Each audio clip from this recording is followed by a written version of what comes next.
We continue to follow the plight of Afghans who served alongside U.S. service members. Now advocates say they're learning that the federal government is offering Afghans in Camp Al-Asaya, a former U.S. base in Qatar, money to relocate back to their home countries.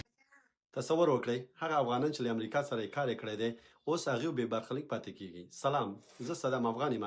نن درته د خطر د سیلي کم د تړل کېدو په اړه مهم معلومات لرم.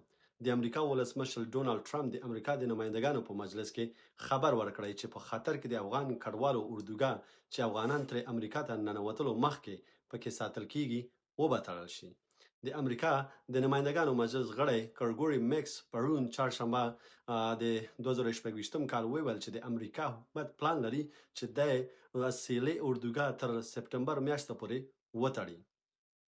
میکس دا پریکړه لنډمهاله او خطرناک وباله او زیاته یې کړه د سیلي اردوګاه یا کم چې دی تړل د ټرمپ د حکومت وروستی بې پروایي ګام دی چې ټول پاتې لارې د افغان متحدینو لپاره چې مخکې له امریکا سره کار کړی و د خوندي انتقال پر وړاندې بند کړي.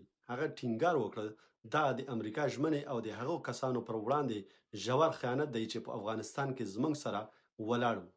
دا په داسې حال کې دی چې د امریکا ته د انتقال شوي افغان کډوالو وضعیت زیات پام ځان ته رااړولی. په ځانګړی ډول وروسته له هغې چې رحمان الله لکنوال د امریکا د مرکزي استخباراتو ادارې CIA پخوانی همکار او د افغان ځانګړو ځواکونو غړی په واشنګټن کې پر ملي ګارډ د حملې په تور نیول شوی دی. له دې وړاندې هم د افغانستان د تخلیه شوو وګړو په اړه اندېښنې موجودې وې کله چې لسګونه زره کسان له کابل څخه بشپړ امنیتي ارزونې پرته امریکا ته انتقال شوي. د سیلي اردوګاه د منځګړي ځای په توګه کار کاوه چیرې چې افغانان د امریکا ته د ننوتلو د اجازې ترلاسه کولو لپاره د امنیتي چوکونو لاندې ساتل کېدل.